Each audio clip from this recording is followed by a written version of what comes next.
आज आप लोग पढ़ रहे हो अल्कीन।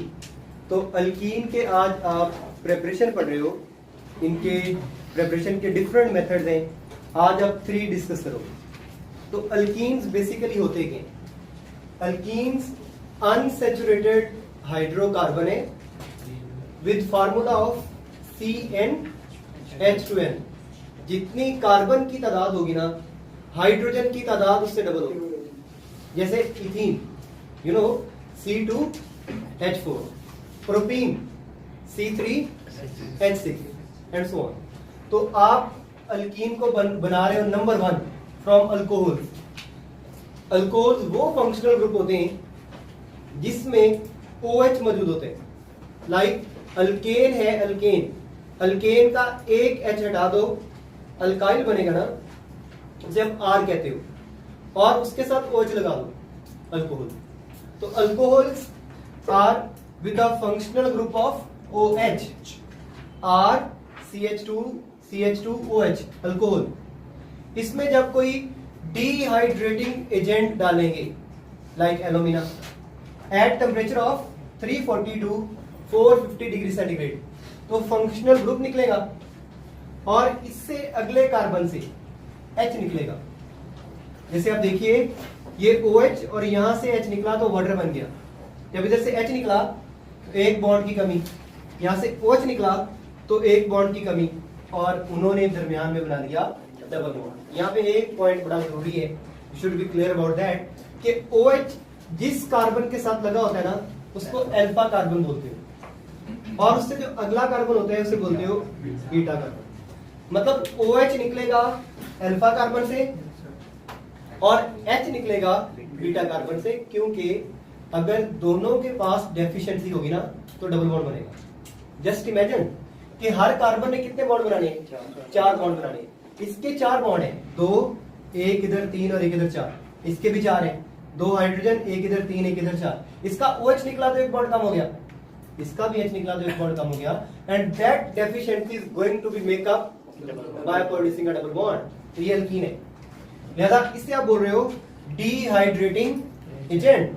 तो वाटर निकला ना, तो जिन रिएक्शंस के अंदर वाटर निकलेगा उन्हें बोलते हो डिहाइड्रेशन रिएक्शन। तो हमने कहा this reaction is also called as dehydration.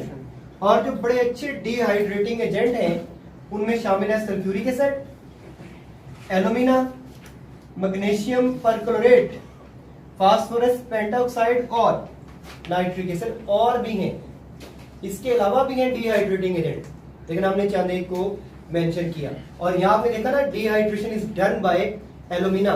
जो डिहाइड्रेशन करेगा उसे बोलते हो डिहाइड्रेटिंग एजेंट। और नेक्स्ट जो आप डिहाइड्रेशन कराओगे वो सल्फ्यूरिक एसिड से कराओगे। तो sulphuric acid is too powerful dehydrating agent. तो आप देखिए, आपके पास मौजूद है different type of alcohol. Alcohol में भी primary alcohol, secondary alcohol and tertiary alcohol. क्या फर्क है तीनों में, क्लियर करिए। अगर OH एक ऐसे कार्बन से लगा हो जो आगे फर्दर किसी कार्बन से अटैच ना हो, या सिर्फ एक कार्बन से डायरेक्टली अटैच हो एक कार्बन से, उसे बोलते हो प्राइमरी अल्कोहल। और अगर OH एक ऐसे कार्बन से लगा हो जो आगे फर्दर डायरेक्ट 2 कार्बन से अटैच हो, उसे बोलते हो सेकेंडरी अल्कोहल, और उस कार्बन को बोलते हो सेकेंडरी कार्बन 2 नॉट। और अगर OH एक ऐसे कार्बन से लगा हो जो आगे फर्दर 3 कार्बन के साथ डायरेक्ट अटैच हो, तो उसको बोलते हो टर्शरी अल्कोहल, और उस कार्बन को बोलते हो टर्शरी कार्बन, उसे लिखते हो 3 नॉट के साथ, और प्राइमरी कार्बन को लिखते हो 1 नॉट के साथ। अब यहां पे हमने ये भी डिस्कस कर रहे हैं कि किसके अंदर डिहाइड्रेशन आसानी से होती है। आप लोगों ने ये भी डिस्कस करना है। तो सबसे आसान डिहाइड्रेशन होती है टर्शरी अल्कोहल में। ये MCAT ECAT के लिए बड़ा अहम क्वेश्चन है। ये पूछा जाता है कि बताइए कौन जल्दी रिएक्शन देगा। तो सबसे जल्दी रिएक्शन देगा टर्शरी अल्कोहल, उसके बाद देगा सेकेंडरी अल्कोहल, और सबसे मुश्किल से टेस्ट देगा, रिएक्शन देगा प्राइमरी अल्कोहल। मैं आपको उसकी वजह बताऊंगा। पहले देखिए, प्राइमरी अल्कोहल में आपने सल्फ्यूरिक एसिड डाला, because sulphuric acid is a dehydrating agent. तो 140 टू 170 डिग्री सेंटीग्रेड हमें टेम्परेचर देना पड़ा। तो यहां से निकला OH, ये OH और बीटा कार्बन से H निकला, तो बच गया RCH double bond CH2। This one is called as alkyne.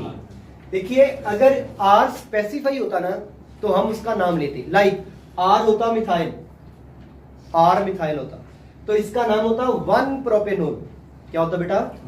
1 propanol, और तब बनता आपको 1 प्रोपीन।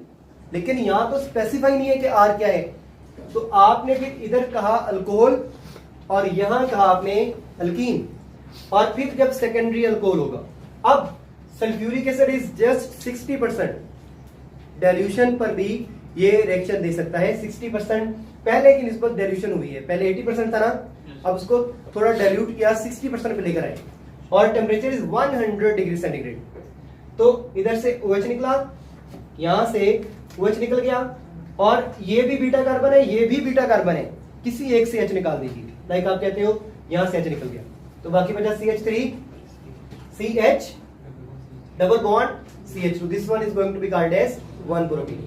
और टर्शियरी अल्कोहल में ये OH निकला, और ये तीनों बीटा कार्बन है, 1 2 3 तीनों बीटा कार्बन है, और किसी एक से H निकला, लाइक इससे एक H निकल गया, तो बाकी बचा आपको CH3 CH3, और इसको मैंने लिख दिया double bond CH2। This one is carbon number 1, carbon number 2, carbon number 3। तो आपने से बोला है 2 मिथाइल 1 प्रोपीन, और कॉमन नेम आइसोब्यूटीन है, और ब्यूटीन को ही कॉमनली बोलते हो ब्यूटाइलीन, मतलब ethene commonly called as ethylene, propene propylene, butene butylene. तो उसी से आपने आइसोब्यूटीन कहने की बजाय आपने इसे कह दिया है आइसोब्यूटाइलीन। देन ईज ऑफ डिहाइड्रेशन और रिएक्टिविटी, तो सबसे जल्दी रिएक्शन किसने दिया? टर्शियरी अल्कोहल ने, उसके बाद सेकेंडरी अल्कोहल ने, उसके बाद प्राइमरी अल्कोहल ने। आप इसको ऐसे भी लिख सकते हो 3 नॉट ओल मतलब टर्शियरी अल्कोहल, 2 नॉट ओल मतलब सेकेंडरी अल्कोहल, 1 नॉट ओल प्राइमरी अल्कोहल। ये MCAT के अंदर अक्सर ये वाली रिप्रेजेंटेशन आती है, ऐसे लिखा होता है, तो आपको क्लियर होना चाहिए। एंट्री टेस्ट के अंदर इस तरह की रिप्रेजेंटेशन देते हो। अब देखिए मैंने कहा कि सबसे जल्दी रिएक्शन दिया टर्शियरी ने, और हालात भी देखिए, कंडीशन देखिए, यहाँ पे सल्फ्यूरिक एसिड कितने हैं? जस्ट 20%, और यहाँ कितने? 80%। यहाँ पे टेम्परेचर कितने, और इधर कितने? तो इट इज वेरी क्लियर कि टर्शियरी रिएक्शन आसानी से दे देगा, माइल्ड कंडीशन के साथ दे देगा, और प्राइमरी के लिए ड्रास्टिक सवेयर कंडीशन चाहिए। लॉजिकल क्वेश्चन, क्यों ऐसा क्यों होता है? तो इसका जवाब बड़ा टेक्निकल है, ध्यान से बात को सुनिएगा। मिथाइल और हाइड्रोजन, कौन अच्छा इलेक्ट्रॉन का डोनर है? मिथाइल। हाइड्रोजन इलेक्ट्रॉन का डोनर नहीं होता, बल्कि इलेक्ट्रॉन का एक्सेप्टर होता है। हाइड्रोजन इलेक्ट्रॉन देना पसंद नहीं करता, इलेक्ट्रॉन लेना पसंद करता है, और मिथाइल इलेक्ट्रॉन देना पसंद करता है। तो आप देखिए अगर इसमें से OH निकल जाए तो बाकी बचेगा कार्बोकैटाइन। क्या बचेगा बेटा? कार्बोकैटाइन का मतलब इलेक्ट्रॉन की कमी होगी। तो स्टेबल मॉलिक्यूल कब बनेगा? जब साथ वाले उसको इलेक्ट्रॉन दें, स्टेबल हो जाएगा। तो देखिए तो उसके साथ लगा हुआ है कार्बन, ये तो इलेक्ट्रॉन देगा, लेकिन ये दोनों हाइड्रोजन इससे इलेक्ट्रॉन विदड्रॉ कर रहे होंगे, मॉलिक्यूल अनस्टेबल बन जाएगा। Getting my point? यहां देखिए जब OH जाएगा तो कार्बन बन जाएगा कार्बोकैटाइन, सेकेंडरी कार्बोकैटाइन बन जाएगा, और इसे एक हाइड्रोजन तो इलेक्ट्रॉन छीन रहा होगा, लेकिन उसी वक्त 2 कार्बन इलेक्ट्रॉन दे भी रहे होंगे, थोड़ा स्टेबल बन जाएगा। और टर्शियरी अल्कोहल जब OH जाएगा और टर्शियरी कार्बोकैटाइन बनेगा, that is fully supported by 3 methyl group, तीनों उसको इलेक्ट्रॉन देंगे और उसको स्टेबल बना देंगे। तो जिसका बनना स्टेबिलिटी हो उसकी रिएक्टिविटी भी क्या होगी? ज्यादा होगी। जिसका बनना अनस्टेबिलिटी हो उसकी रिएक्टिविटी क्या होगी? सबसे कम होगी। तो आपने कहा सबसे जल्दी रिएक्शन कौन देगा? उसके बाद और उसके बाद एक बार फिर सुनिए, carbocation it is due to, ये क्वेश्चन पूछा जाता है कि बताइए क्यों टर्शियरी अल्कोहल फास्ट रिएक्शन देगा? तो due to formation of carbocation, एक और वर्ड बोलते हैं हाइपर कॉन्जुगेशन। हाइपर कॉन्जुगेशन मतलब हाइपर कॉन्जुगेशन होता है हाइड्रोजन का देना, हाइड्रोजन का एक जगह से दूसरी जगह शिफ्ट हो जाना। तो इसके साथ बहुत सारे हाइपर कॉन्जुगेशन स्ट्रक्चर बनेंगे। इस कार्बन के साथ 3 हाइड्रोजन लगे हुए हैं, इसके साथ 3, इसके साथ 3, मतलब 9 जो है वो हाइपर कॉन्जुगेशन स्ट्रक्चर बनेंगे। और इसके अंदर 3, 3, 6 और 1 सिर्फ 7 हाइपर कॉन्जुगेशन स्ट्रक्चर बनेंगे। और इसमें और कम, तो जिसमें हाइपर कॉन्जुगेशन स्ट्रक्चर ज्यादा बनेंगे उसके अंदर स्टेबिलिटी मैक्सिमम होगी। तो सबसे ज्यादा कौन सा कार्बोकैटाइन स्टेबल, तो रिएक्टिविटी भी उसकी ज्यादा। और प्राइमरी कार्बोकैटाइन सबसे कम स्टेबल, तो उसकी रिएक्टिविटी भी सबसे कम। और हालात आपको बता रहे हैं, कंडीशंस आपको बोल बोल के बता रही हैं कि ड्रास्टिक कंडीशन है, मतलब रिएक्टिविटी कम। इसके लिए ईज है, कम ड्रास्टिक कंडीशन है, जिसका मतलब है रिएक्टिविटी बड़ी ज्यादा होगी। तो जब भी अल्कोहल की रिएक्टिविटी होगी सबसे fast reaction are given by tertiary alcohol, then secondary, and least reactivity will be shown by primary alcohol. और इसके बाद आप पढ़ रहे हो number 2 by dehalogenation. De is removal, halogen is removal of halogen, मतलब फ्लोरीन, क्लोरीन, ब्रोमीन, आयोडीन किसी भी मॉलिक्यूल से निकाल दो तो उसके नतीजे में अल्कीन बनेगा।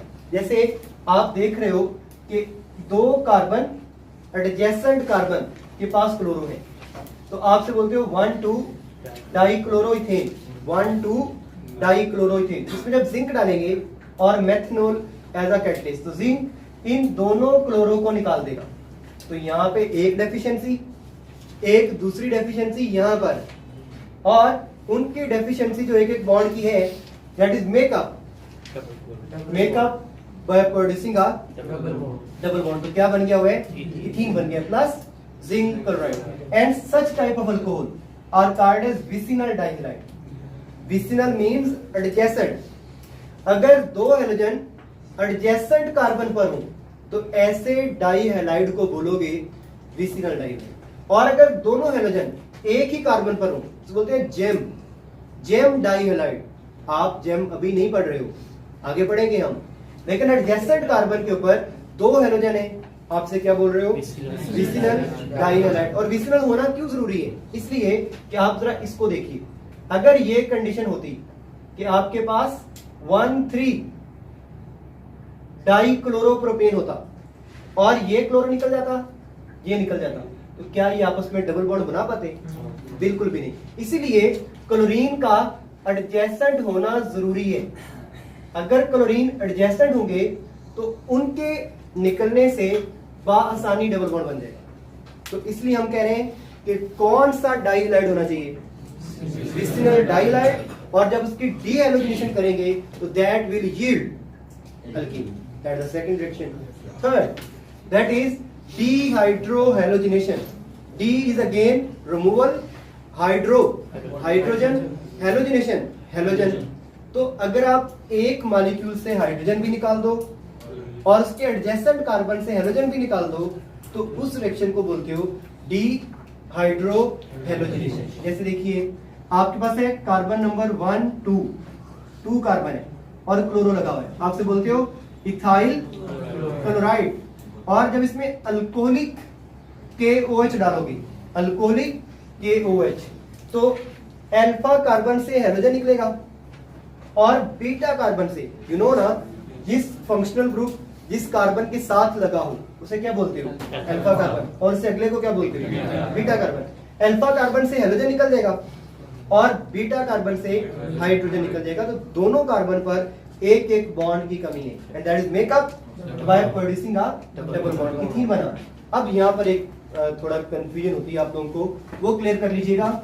यहाँ से H निकला, यहाँ से Cl निकला, तो आपने क्या लिखा, even you can write it by KCl and water. ऐसा क्यों, ये KOH है ना, अगर आप KOH को HCl के साथ मिला के लिखना चाहो तो आप लिख सकते हो K and Cl is KCl, OH and H is water। Otherwise सिर्फ HCl लिख देना भी काफी है।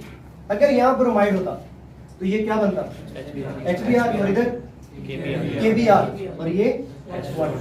तो ऐसे रिएक्शंस को बोलते हो एलिमिनेशन रिएक्शन। एलिमिनेशन रिएक्शंस क्या होते हैं? जिनके अंदर सिर्फ ग्रुप रिमूव हो। अगर एक ग्रुप रिमूव हो और दूसरा ग्रुप आए, सब्स्टिट्यूशन बोलते हैं। और अगर सिर्फ ग्रुप रिमूव हो उसे क्या बोलते हैं?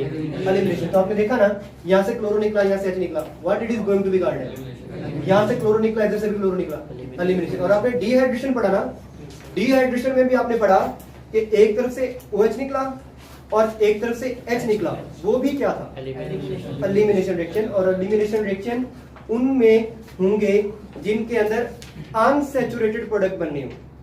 देखिए, अगर कोई ग्रुप निकल जाए तो उन ग्रुप की डेफिशिएंसी कैसे पूरी होगी? विद डबल बॉन्ड और ट्रिपल बॉन्ड। तो अगर आपने अनसैचुरेटेड हाइड्रोकार्बन बनाने हो, अल्कीन या अल्काइन, तो they will be perform by elimination reaction.